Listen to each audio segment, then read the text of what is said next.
Hello friends, welcome back to our YouTube channel Doctor's Corner. Today we are discussing the part 3 of the series of electrocardiogram or the ECG or also known as EKG. Okay, so in this part 3 basically we are discussing about the ECG lead systems. Okay, so there are 12 leads in an ECG. We are going to discuss what exactly this word leads mean with respect to ECG and what are the 12 leads and all. Okay, so I'll just first enumerate what are the 12 leads before going to the exact definition of what it means to be a lead and how they are connected to the human body and to the ECG machine. Okay, so there are 12 leads for recording this electrocardiogram. So the 12 leads are 3 bipolar limb leads. Okay, standard limb leads are also known as bipolar limb leads.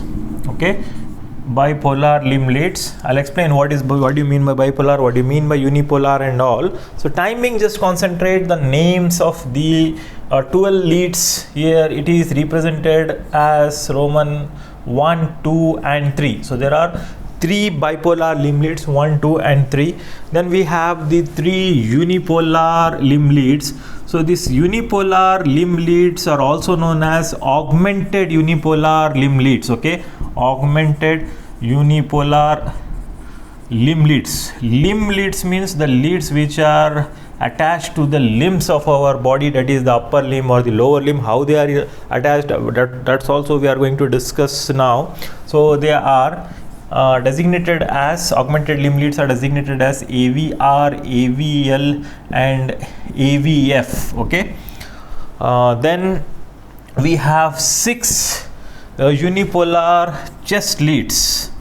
Okay, unipolar chest leads, which is represented as V1, V2, V3, V4, V5 and V6. Okay, so totally there are 12 leads of an ECG for recording an electrocardiogram. Okay, so there are 3 bipolar limb leads, 3 unipolar or augmented limb leads and 6 unipolar chest leads, V1 to V6. Now one question arises, why we need to record an electrocardiogram, that is basically an electrical activity of the heart in this different leads. Okay, I'll go in detail, but why we need 12 leads is basically, as you know, we are recording the electrical activity of the heart, right? So heart is a 3-dimensional structure. So the electrical activity of the heart is recorded by this 12 leads, that is, it is from different angles. Okay, from which angle we are going to, when we study this in detail, you will come to know from which angle this limb lead 1 will record the electrical activity of the heart, from which angle limb lead 2 and 3 respectively. Okay, so that is if we want to see the heart in all the angles, that is from every direction, so that if there is a pathology, for example in the anterior wall of the heart, then for myocardial infarction, anterior or lateral, so anterolateral MI can be detected by specific leads. Okay, lateral wall MI or inferior wall MI or the septal MI, that is septum, that is interventricular septum, if there is a damage to the different parts of the heart, atria, ventricles, interventricular septum and all, can be easily detected by these different leads. Okay, these different leads will record the electrical activity of the heart in the different angles. Okay, since it's a very vast topic, we won't be able to complete this in this one lecture. So right now in this part 3 of the ECG series, we are going to discuss only about the 3 bipolar limb leads, 1, 2 and 3. Okay, and remaining this we will discuss in the next consecutive videos or the lectures. Okay, so please stay with us. I request all of you, those who have not subscribed our channel, please subscribe our channel Doctor's Corner and also press the notification button, so that when we upload the next videos you will get the notification for that. Okay, and also please give us a feedback what can be improved in our next lectures and all. Okay, so right now we are only going to discuss about these 3 bipolar limb leads and all, and we'll discuss about these other things in the next lectures. Okay, now coming to the definition or the meaning of this word lead or leads with respect to ECG or electrocardiogram. So basically lead means an electrode which is connected with a wire to the ECG machine, that is basically galvanometer. That arrangement is called as lead circuit. Okay, I'll just draw that arrangement and I'll show you what, then the idea will be clear what exactly the lead means, then what is this limb lead 1, 2 and 3, and why we need to record this, and what exactly the benefit we get by recording in these different leads. Okay, so now I'll just draw a rough diagram. So consider this as a patient or a human being. So this is the trunk now which I am drawing, and this is the left arm, it is the left upper limb, and this is the right arm of the right upper limb. Okay, then we have the left lower limb or the left foot, and the right lower limb or the right foot. Okay, so just a rough diagram of an person, and in the center of course what our interesting organ, that is the heart. So basically we are recording the electrical activity of this heart by placing certain electrodes on different parts of our body. Okay, so now we record the electrical activity of the heart by placing electrodes on the different parts of our body, basically in two planes, in frontal plane and horizontal plane. Frontal plane means we record the electrical activity in upward and downward direction, and as well as from right to left or left to right direction. Okay, that is in the frontal plane. So this bipolar limb leads and the unipolar augmented limb leads, what we have just now enumerated, will record the ECG, that is the electrical activity of the heart in the frontal plane, that is upside down and sideways. Whereas the chest leads, that is the unipolar chest leads, will record the electrical activity in the horizontal plane, that is from anterior posterior or posterior anterior direction. Okay, whatever it may be, the point will be more clear when we'll discuss in detail. So come to this today's topic of bipolar limb leads, what exactly it means. Okay, now consider one electrocardiograph. Electrocardiograph means an ECG machine. Okay, the device is called as electrocardiograph. The recording, the graphical paper is called as electrocardiogram. Recording, that is graph, and the procedure is electrocardiography. Okay, so now consider this as a galvanometer, basically an electrocardiograph or an ECG machine. The positive terminal of this is connected to the left arm. Okay, the positive terminal is connected to the left arm by a wire. Okay, with an electrode. One electrode is placed on the left arm, positive, and the negative terminal, it is connected to the right arm. Negative terminal is connected to the right arm. So now you can see this is an electrode. Electrode is basically a metal piece, that is an electrode, to which the wire is connected to an recording device, that is a galvanometer. Okay, now this electrode plus this arrangement, electrode plus wires connected to the galvanometer, that is the ECG machine. Now this arrangement which forms a circuit, it is called as simply lead. Now what is the definition of lead? The electrode and the wires connected to the ECG machine and this human being is called as a lead. Now in this particular setup, now the ECG machine is recording, this is called as bipolar limb leads. Limb leads means the electrodes are kept on the leads. Okay, chest leads means the electrodes are kept on the chest. Now bipolar means it has two poles. You can see there are two poles, positive, and both are active electrodes. Okay, the electrodes are active and it is recording the electrical difference between these two poles. Okay, so bipolar limb leads, two electrodes on two limbs. So now this arrangement, it is known as lead 1. So what is lead 1? So here the both active electrodes, one active electrode, that is the positive electrode, is on the left arm and negative electrode is on the right arm. Okay, so generally, you know, the body is a volume conductor, that is through the fluid the electrical current of the heart is passed to different parts of our body. So similarly, the electrical activity of the heart is passed to the left arm and the right arm. But in practical, you might have seen while recording the ECG, we place the electrode here near the wrist. Only it's because of ease. So basically, if we record the electrical activity in a left wrist, it's as good as we are recording the electrical activity here in the left arm. Similarly on the right arm also. Okay, so but for convention we keep it as the left arm and the right arm. So the electrical activity in between this. Okay, so the electrical activity which is recorded from these 2 points. Now similarly, I place one more arrangement, or I place just one more arrangement of leads. So imagine this is again an ECG recording device or a galvanometer, and the positive electrode is placed here on the left foot or left lower limb, and negative electrode is placed on the right arm. Okay, positive electrode on the left foot or the okay, right foot. Generally we put the neutral or grounding electrode. So the positive electrode is placed on the left foot and the negative electrode on the right arm. Okay, and the potential difference or the electrical current in between these two is recorded by this lead system and this bipolar limb leads. Bipolar means two poles and two limbs, right arm and the left leg or the left foot. This type of arrangement, it is known as lead 2. Okay, lead 2.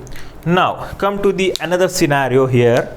So another scenario what I am going to explain you now. So consider if positive terminal, again an ECG machine arrangement, and the positive terminal is connected on the left foot and negative terminal is connected to the left arm. Now this electrode wire system, this lead system, it is known as bipolar limb lead 3. Hope it is clear now. Okay, basically we don't keep three different ECG machines. The ECG machines will be only one, but while recording the electrical activity in limb lead 1, this all will be silent. Okay, they will be recording only in between these two.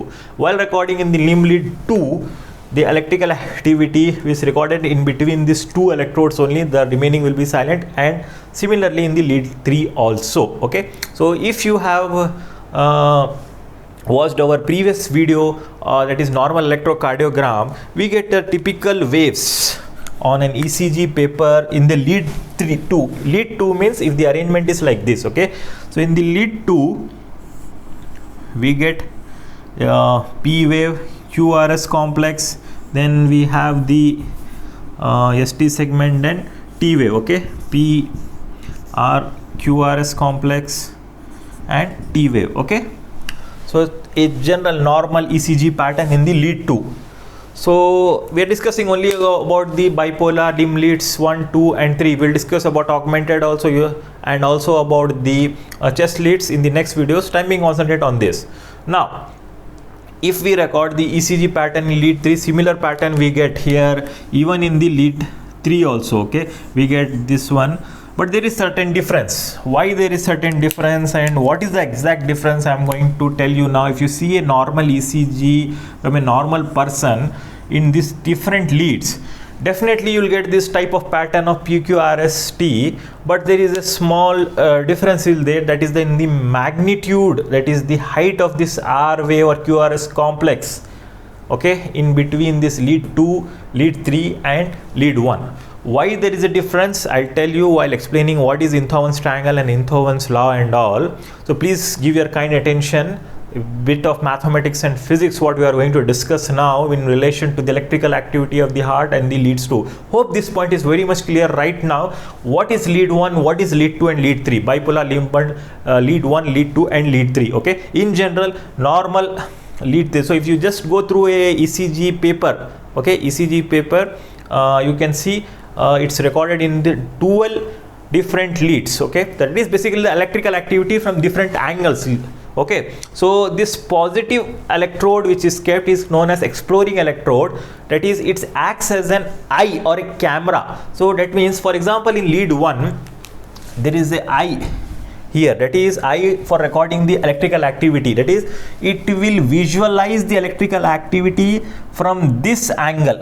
Okay, lead 1 will visualize the electrical activity from this angle, and this is called as the axis of the lead. Remember, axis of the lead is different, axis of the cardiac vector is different, that we're going to discuss in detail later. Right now remember, this is the axis of the limb lead 1. Okay, that is in between these two electrodes. That is, if we keep an eye here, that is this lead 1 is recording the electrical activity of the heart in this direction, that is it is visualizing in this direction.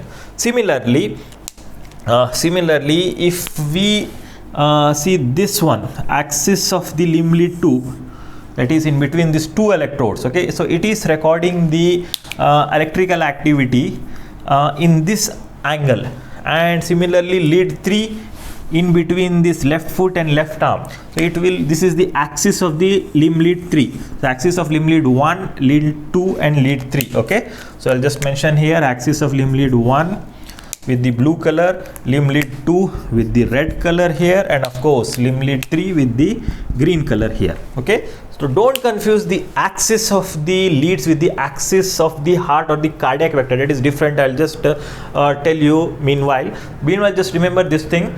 What is the axis? Okay, now so limb lead 2 means it will visualize the heart from this angle, it is from lower inferior border, and limb lead 3 also from this lower border. So why we should record the electrical activity in different angles is, as I said, your heart is a 3-dimensional figure. We record the electrical activity in the different angles.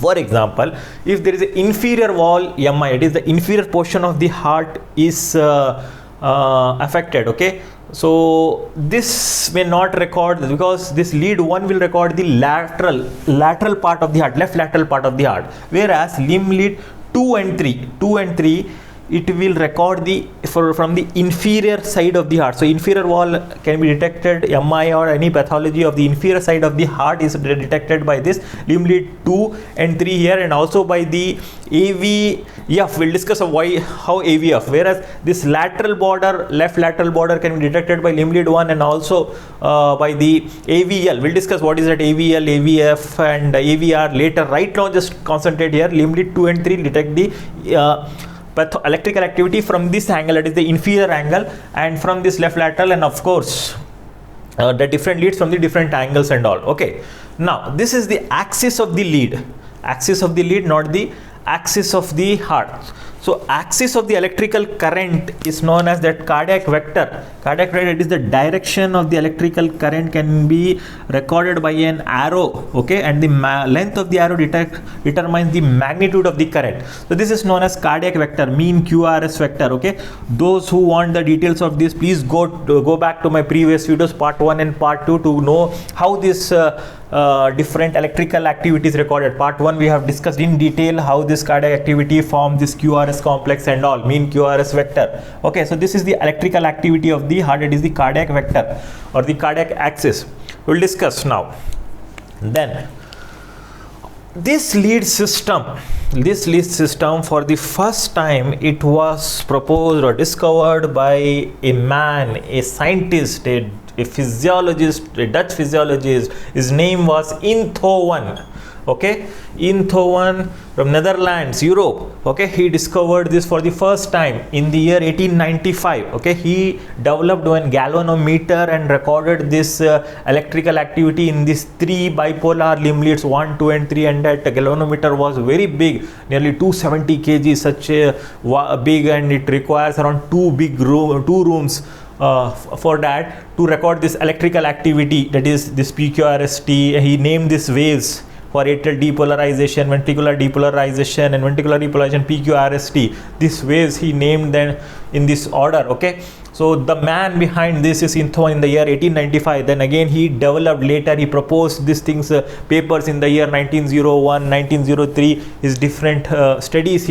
And for this great invention, he even got the Nobel Prize in the year 1924 for discovering this ECG bipolar limb leads. Okay, for the first time in the history. Okay, then after that, then Wilson modified this, and again that Wilson central terminal, we'll discuss in the next video what is that scientist Wilson has done. Then Goldberger, or this one, they have also proposed that chest leads and all. Right now concentrate on this person Einthoven. Einthoven proposed this, and for explaining the electrical activity of the heart, he proposed one triangle that is known as Einthoven's triangle. Now this Einthoven's triangle, which is basically a equilateral triangle, and the directed downward, the apex is directed downward and the base is found at the top. Okay, so this is basically an Einthoven's triangle. Okay, Einthoven's triangle, an imaginary equilateral triangle where heart is at the center.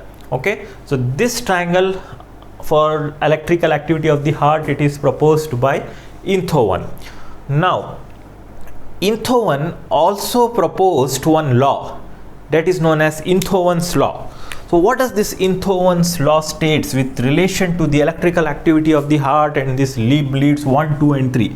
So according to this Einthoven's law, when the ECG or the electrocardiogram or EKG is recorded with the help of these 3 standard bipolar limb leads, then the potential recorded in the lead 1, okay, concentrate here, the potential, that is the electrical activity potential of recorded in the lead 1 plus the potential recorded in the lead 3, that is the sum of the potential in the lead 1 and lead 2, potential of the lead 1 and lead 3 is equal to the potential of the lead 2.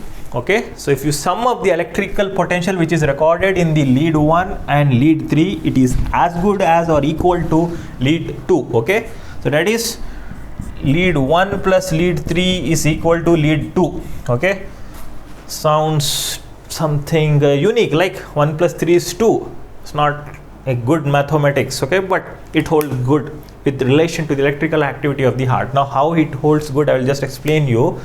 So I hope law is clear. So according to Einthoven's law, when ECG is recorded, I repeat, when ECG is recorded with these 3 bipolar limb leads, the sum of the potential recorded by the limb lead 1 and 3 equals to the potential recorded with the lead 2, that the Einthoven's law states. Now what does it mean, actually means? Okay, for that we should do some calculations and all. Okay, so before that, once again I will revise you. What does this lead 1 will record, what does this lead 2 will record, what does this lead 3 will record? So as I said you, the camera or eye of this lead is here at this positive terminal, that is the left arm. It will see the electrical activity of the heart in this axis. So basically if the electrical current is flowing here, basically this is the cardiac vector. So if we draw a perpendicular of this vector on this,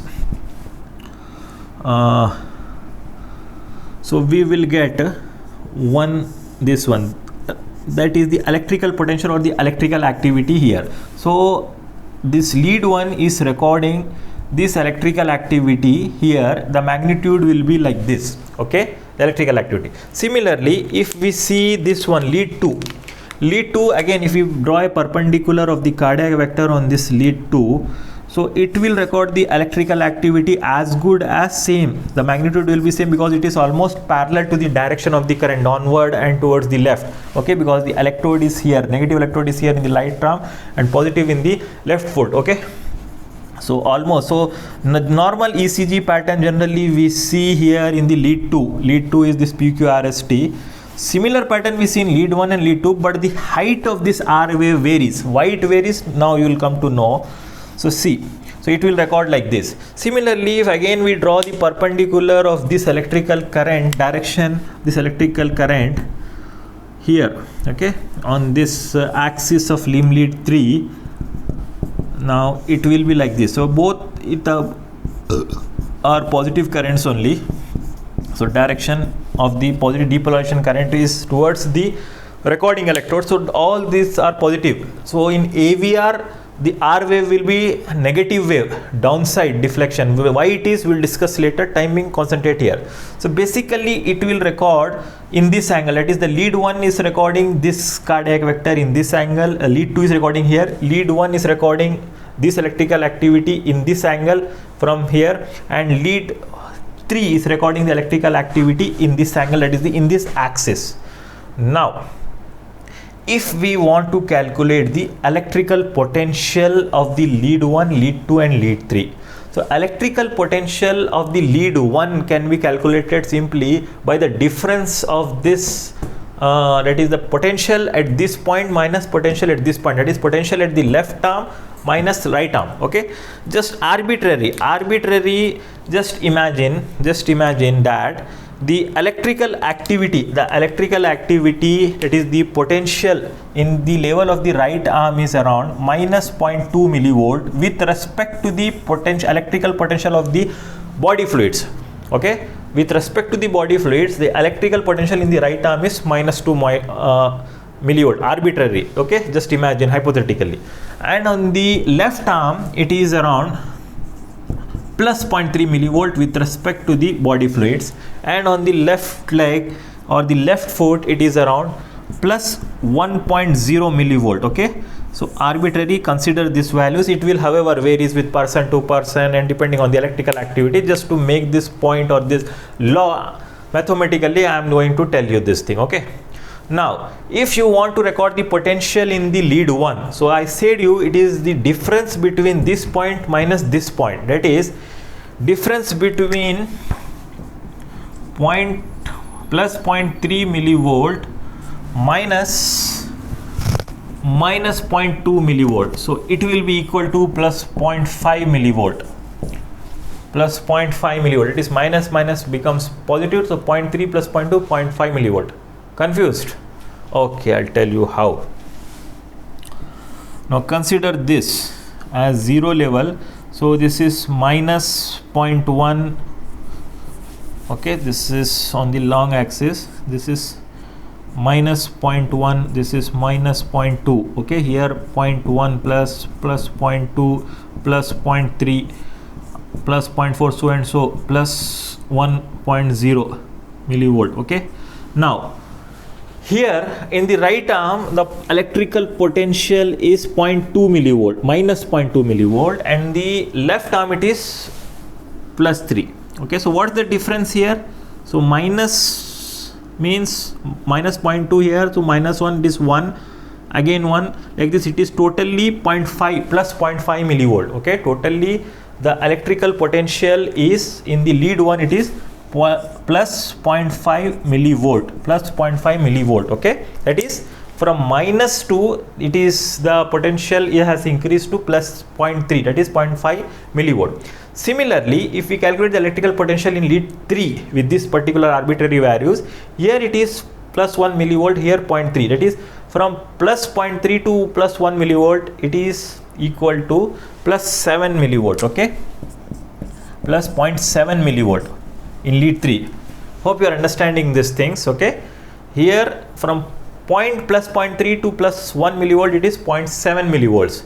Okay, now if we calculate this from to lead 2 here, it was minus 0.2, from minus 0.2 to plus 1 millivolt. So plus 1, this also plus 0.2, it will be equal to 1.2 millivolt.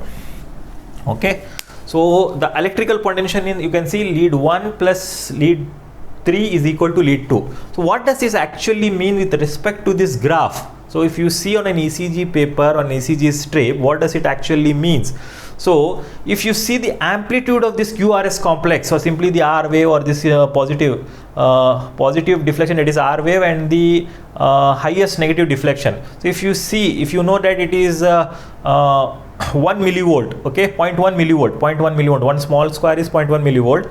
If you see this one, if suppose it is 1.2 millivolt, okay, 1.2 millivolt, the magnitude or the height is equal to 1.2 millivolt in limb lead 2, then the height of this will be 0.5 millivolt in the limb lead 1, that is this R wave, this QRS complex, this height, this amplitude will 0.5 millivolt, and this will be 0.7, that is the sum up. So if you see the height in a normal ECG, for a normal person in the limb lead 2, the height of this QRS complex, that is the length or the amplitude of the current, is more in the limb lead 2, and it is equal to the sum of this lead 1 and 3. You can see it is more, and it will be sum of this limb lead 1 and 2, that is it will be 0.5, it will be 0.7. Okay, it will be 0.7, it will be 0.5, and it will be 1.2. So it will be ultimately it is same. Okay, so this is the Einthoven's law.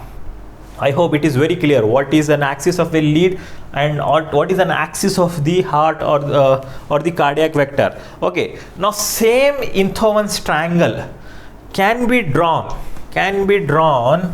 in a triaxial pattern. Okay, now if you consider that thing, the axis of the leads, axis of these 3 bipolar leads, if I draw in another way, that is the same equilateral triangle, if I draw in another way, that is the axis of limb lead 1, it is horizontal like this, straight with respect to the heart, right?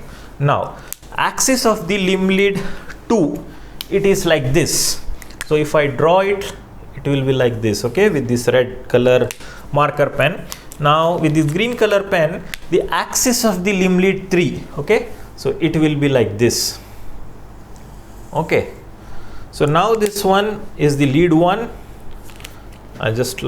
This is the lead 1, this is lead 2, and this is lead 3, bipolar limb lead 1, 2 and 3. The same triangle can be drawn in this format also. So if we consider this as 0 angle, and here it is positive here, plus 20, plus 30, 60, then here it will be 90, and here it will be 120, 150, so and so, then here will be 180, here it will be minus 30, okay, minus 30, then here it will be minus 90, okay, then minus 120, here it is 30, okay, and minus 150, and here minus 180 degree, okay. So this can be represented, this equilateral triangle, the axis of the leads is represented like this, okay. Why we need to represent that, we will discuss later, because some left axis deviation, right axis deviation you will come to know in different pathologies, okay. Right now just consider this limb lead can be represented in this manner also, okay. We'll discuss the importance of that in the next videos. Hope you understand this, you understood this topic of bipolar limb leads. So in the next videos we are going to discuss about the augmented limb leads, as well as the that is the unipolar leads, and what is the difference between bipolar and unipolar leads, and also about the this one unipolar chest leads. So please stay tuned with us, and thank you very much.